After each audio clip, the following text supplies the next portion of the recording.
Alright, welcome back. Battles in the East, Volume 1. Bagration stop scenario. And we're moving along. Life's been busy. Can't get through this as fast as I hoped, but still, there's a lot to do here. So we're starting now the Soviet turn 5. Yeah, I got that right. So if we do look at the offensive display here, as we move into turn 5, 4th SS is last turn of attack supply. Doesn't matter. They're cut off and slowly being destroyed. 25th Panzer is going to show up here, over around down here, I believe. And the Soviets, when they rolled, did get 2 air units. I believe I rolled a 2, so that's good. And a quick survey of the battlefield. Yeah, pretty much down south here, it's slow going. Maybe when these 2 armies get in an attack supply at some point, maybe they can make some progress. But I don't know if this is a viable way to win the game. Second poles are just the first poles are just blocking things. We got 70th came on board last turn. They're in attack supply for the next 2 turns. So this turn they're probably going to come up and start reducing the pocket real fast of Germans here, allowing this one here, the 47th, they're pretty much shifting over here to screen and maybe attack in the Warsaw area, ultimately freeing up 2nd Tank to, I guess, pursue the victory points up here. And then we've got the 28th, which potentially could move up to support 2nd Tank up here. And then we've got these 2 armies basically moving directly across the board. Again, trying to put pressure on the victory points across Sonara, etc. Of all the areas, well, we'll play it out here, but 2nd Tank does have a bridgehead down here. So had to choose which army is in attack supply for this turn, and pretty much 2nd Tank. See if they can clear out here maybe, get across here, open up this bridgehead. And then let's see, out of supply, not really anything. Some units here out of range of their headquarters. Nothing major really. So that's what the turn looks like. Main activity is probably going to be around here, but we'll see. And they've got 2 air attack points. So let's go ahead and do the Soviet move and come on back. Okay, we'll zoom in a little here. These armies in general supply only get 1 attack, everybody at half strength, so they've got to keep making progress. So 69th is going to attack here, and 8th Guards is going to attack here. Again, the most direct route to the victory hex. And if the Soviets own this at the end of a turn, they win the game. Game over.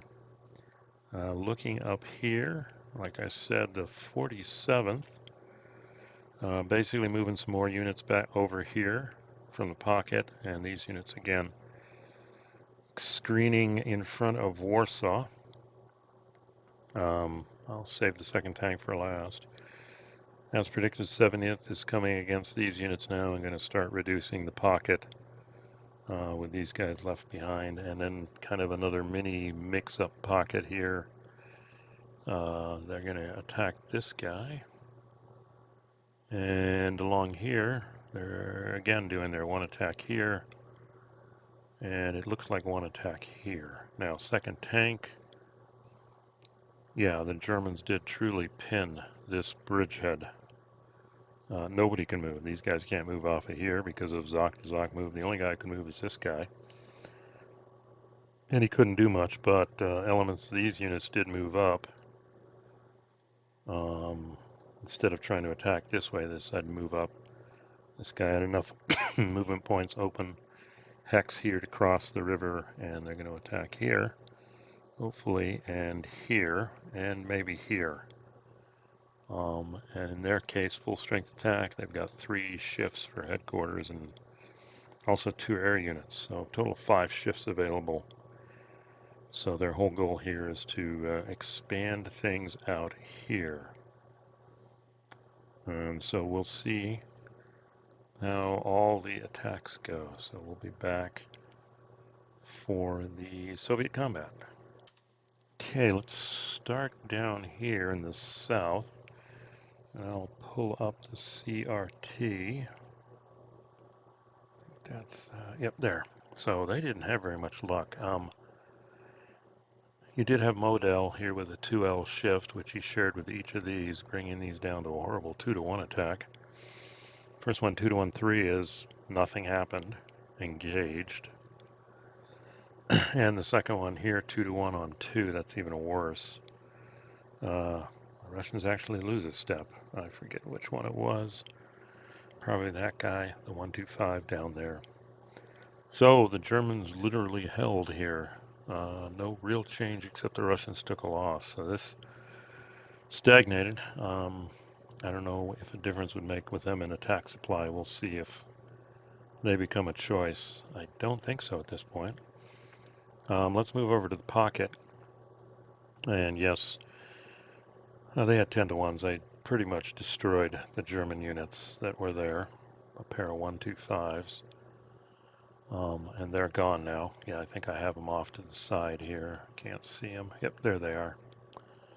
So both these units were destroyed, flat out destroyed. They had nowhere to retreat anyhow, and they were at one step, or they were at 2 steps. But they at least got a 2 result, and they can't retreat, so they're both dead. These guys advance up. And then next turn will probably be the big event, hopefully reducing the last of the pocket, again using 70th.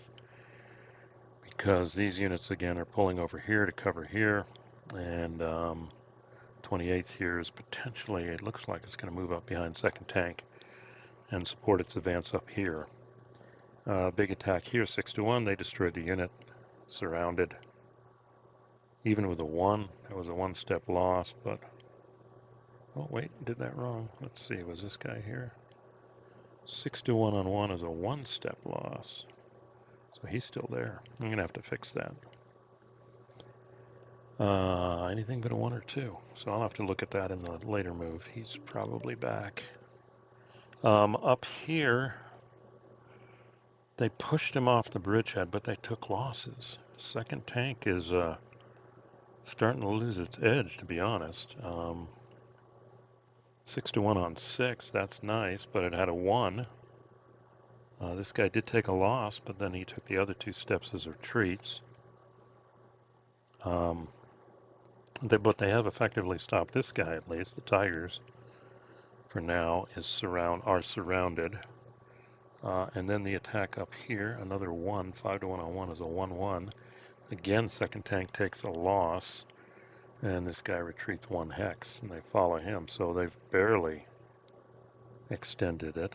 And then here they had their 7-to-1 on 2. Again, they took another loss. And of course the cavalry retreated too, and they followed. So 2nd tank making slow progress and taking losses, pushing this bridgehead out. And Hermann Göring hasn't even been committed up here. So they're not moving fast. They're definitely going to need this other army to come up behind them. But then up north is where things become. This is actually now the most unstable position for the Germans. Because, yeah, they killed this guy. Let's see what we got here. We had a 6-to-1 on 3. That's a 1-2. So they took a loss, and this guy retreated 2.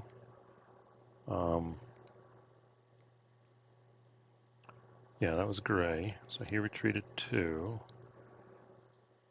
Yeah, there we see it. Okay, and then up here we had a 6-to-1 on 3, which is a 1-2 again.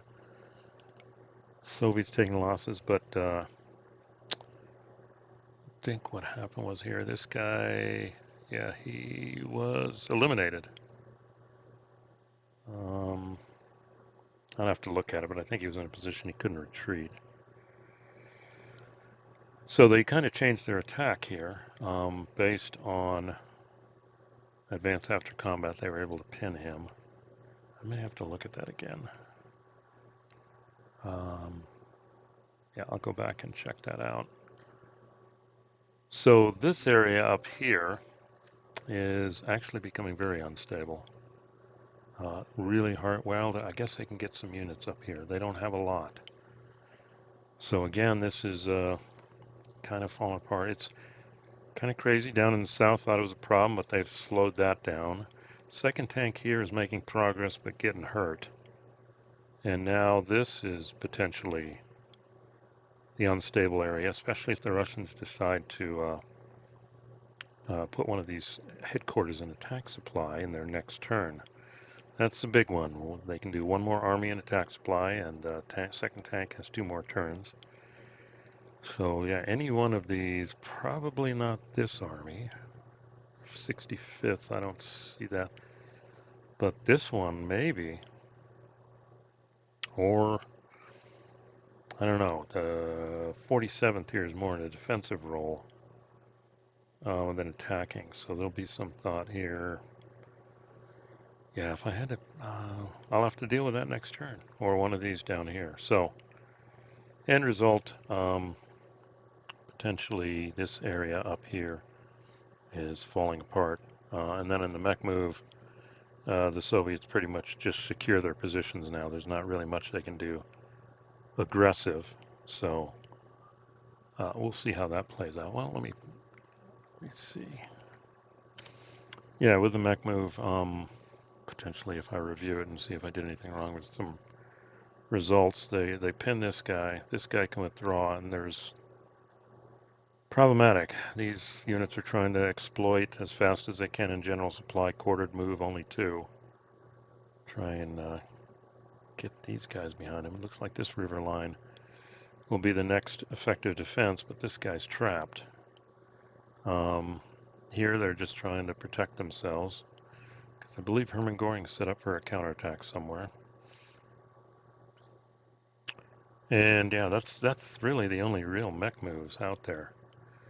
More defensive. The only real aggressive ones are way up here in the north.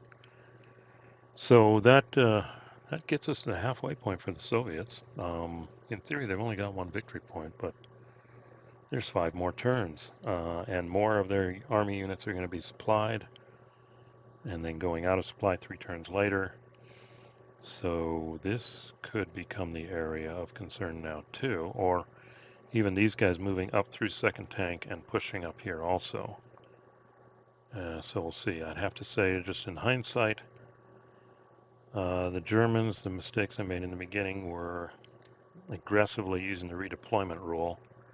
They didn't. When I saw a second army couldn't do it, I said, skip it. But should have been doing it from turn 1, because, and then these guys, I'd have to go back and look at my turn 1 with the Soviets, but their whole goal initially is just to get the heck out of Dodge, not stick around.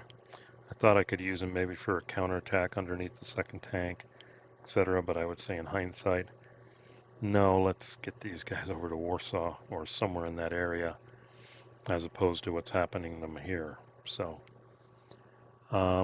still up in the air. This now is the critical front for the Germans. I think they can kind of contain this. And I don't know if they've got enough units to get up here to screen this. So we'll see. Hopefully get the next German turn 5 out here shortly. And we'll see how this plays out. But all in all, so far, this has been an enjoyable experience. So can't wait to try the other scenarios even after this. Anyway, I'll stop here. Thanks for listening, and we'll see you at the next one.